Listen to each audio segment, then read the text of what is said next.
Hello guys, welcome to new blog. আবার চলে আসলাম আপনাদের মাঝে। সো আজকে আড্ডা হবে, মজা হবে, কথা হবে, গল্প হবে।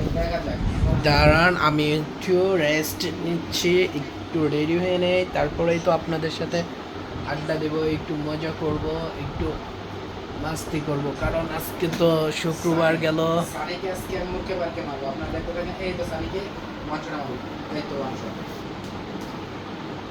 সানিকে আমি ইনশাআল্লাহ ওয়ান শট মারার চেষ্টা করব। যাই হোক বন্ধুরা, আপনারা কেমন আছেন? কে কোথা থেকে ভিডিওটা প্লে করছেন, কে কোথা থেকে দেখছেন, আপনারা অবশ্যই বলবেন আমার ভিডিওটা, আমার ভয়েসটা ক্লিয়ার আছে কিনা। যদি ক্লিয়ার থাকে অবশ্যই কমেন্টে কমেন্ট করুন, তাড়াতাড়ি দ্রুত দ্রুত কমেন্ট করুন। আমি আপনাদের আমি আমার ভয়েস ক্লিয়ার করার চেষ্টা করব। সো এগুলা কথা বলি কখন জানেন? এগুলা কথা বলি যখন আমি লাইভ করি তখন। আমার সাথে পারা উঠবে এবং কি ঠিক আছে বন্ধুরা, আমি এগুলা কথা বলি তখনই যখন আমি লাইভ করি। সো আজকে লাইভ করছি না, তার জন্য আমি একটু ভাবলাম আপনাদের সাথে একটু মজা করি, আপনাদের সাথে একটু পাগলের ভান করি, তাই একটু করলাম। সো নেক্সট টাইম থেকে আমাকে দেখতে পারবেন, আমি সুন্দর সুন্দর মাছের ভিডিও দিব, কিভাবে মাছ কাটে, কিভাবে কত বড় বড় মাছ কাটে, এগুলো সব কিছুই দিব। ঠিক আছে? তো বাট ব্যাপার না গাইস আমাকে আস্তে কথা বল। যাই হোক, ওই সাইডে আমার এক ছোট ভাই, সে গেমস খেলতেছে। যারা ফ্রি ফায়ার খেলে তারা তো অবশ্যই পাগল, আপনারা তো জানেনই। পাগলরা ছাড়া ফ্রি ফায়ার কেউ খেলে না। আলহামদুলিল্লাহ, আমিও ফ্রি ফায়ার কখনো খেলিনি। কখনো বলতে ভুল হবে, আমিও কিছুদিন পাগল ছিলাম, তার জন্য ফ্রি ফায়ার খেলেছি। যাই হোক, আমি এখন ভালো হয়ে গেছি, তার জন্য পাগল থেকেও ভালো হয়ে গেছি, এর জন্য আমি ফ্রি ফায়ার খেলি না। যারা ফ্রি ফায়ার খেলে তারা পাগল, যারা পাবজি খেলে তারা পাগল।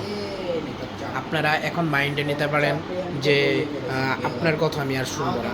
সো আমি যেটা বলতেছি সেটা ভালো, কেন পাগল বলছি এটার পিছনে রিজন আছে।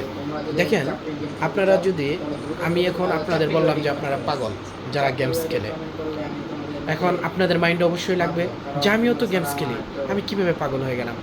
সো এইখানে পাগলের বিষয়টা হইতেছে, দেখেন, আপনি যদি গেমসে আসক্ত হয়ে যান তাহলে দেখবেন যে আপনার পড়ালেখা ভালো লাগবে না, আপনার কোনো কিছু ভালো লাগবে না। সো এই গেমসটা আপনার কি কিছু দিচ্ছে? কিচ্ছু না, জাস্ট টাইম বিনোদন। এই বিনোদন নিলে আরও আমাদের শরীর খারাপ, মন মানসিকতা নষ্ট। সো যতটুকু আমি এইখানে গেমস খেলবো ততটুকু আমি বাইরে ঘোরাঘুরি করবো, কত লাভ, আমার মন মানসিকতা ঠিক থাকতেছে, শরীরের দিক দিয়েও ব্যায়াম হচ্ছে। তার জন্যই বন্ধুরা আমি বলছি যে যারা গেমস খেলে তারা পাগল হয়ে যায়, পাগল হয়ে যায়, মানে গেমস খেলতে খেলতে তারা অটোমেটিক্যালি পাগল হয়ে যায়। দেখেন, আজ থেকে 15 বছর আগের দিকে আপনারা লক্ষ্য করুন, কিংবা 15 বছর আগের দিকে আপনারা চলে যান। আজকের ভিডিওটা এই পর্যন্তই। তো আমার ভালো লাগলে লাইক করে দিবেন, সাবস্ক্রাইব করে আল্লাহ হাফেজ। ওইদিকে একজন, আমি ভিডিও বানাচ্ছি তার জন্য আমাকে একটু ভেঙাইলো, ঠিক আছে? আপনারা মাইন্ডে নেবেন না। আর দেখেন, আজ থেকে 15 বছর আগের দিকে লক্ষ্য করুন যে ওই সময় তেমন ফোন ছিল না, মানে স্মার্টফোন আহামরি ছিল না। যারা একটু প্রভাবশালী ছিল তাদের কাছে ছিল, বাট ফ্রি ফায়ার ছিল না কিন্তু, ঠিক আছে? ওই সময় দেখবেন 4টার দিকে হয়ে গেলেই আপনার ফুটবল খেলা, ক্রিকেট খেলা, হাডুডু খেলা, আরও আছে গ্রাম বাংলায় খেলে, বৌসি খেলা, তারপরে আপনার দাড়িবান্ধা খেলা, এই যে জুতা চুরি করা খেলা, মানে জুতা নিয়ে আসা খেলা, রুমাল বান্ধা খেলা, কানামাছি খেলা, বহু ধরনের খেলা ছিল। ওই সময় আমরা খেলছি, আমি গর্ব করে বলতে পারতেছি আমি খেলছি। আর এখন এই যুগে এসে ফোন বের হয়ে, গাইস কি বলবো বন্ধুরা আপনাদের, মানুষ পাগলের পথে চলে যেতেছে, পাগল হয়ে যেতেছে। আগে এগুলা খেলে বাড়িতে আসতাম, সন্ধ্যার দিকে আবার আইসা পড়তে বসতাম। আর শুক্রবার হলে, oh my goodness, just looking like a wow, বলতে আপনাদের কি বলবো, সারাদিন খেলছি। তারপরে পুকুর ছিল, পুকুরে অনেক অনেক অনেক গোসল করছি, চোখ এক একটা এরকম ফুলে গেছে। আমার মা মাঝে মাঝে দৌড়ানি দিত, খুব ভালো লাগতো ওই কালটা। আবার যদি ফিরে পেতাম, সোনার থেকেও দামি, হীরার থেকেও দামি ওই মুহূর্তগুলো ছিল। সো ওই মুহূর্তগুলোর কথা যখন মনে পড়ে বুকটা ফেটে যায়। কত বড় বড় ভাইয়েরা ছিল, রায়হান ভাই ছিল, তারপরে ইব্রা ভাই ছিল, ইব্রা ভাই না, চাচা করে ডাকতাম, ওরা ছিল, ইসমাইল ভাই ছিল, তাদের সাথে যখন খেলতাম, শহীদুল্লাহ ভাইরা ছিল, পড়া বড় বড় ছিল, আমরা ছোট ছিলাম, আমাদেরও খেলা নিত, খুব মজা করে খেলতাম খুব। ও আর এখন তারা তাদের সংসার নিয়ে ব্যস্ত, তাদের পোলাপান নিয়ে ব্যস্ত। আর আমি কি করছি, আমি এখনো বিয়েই করতে পারিনি।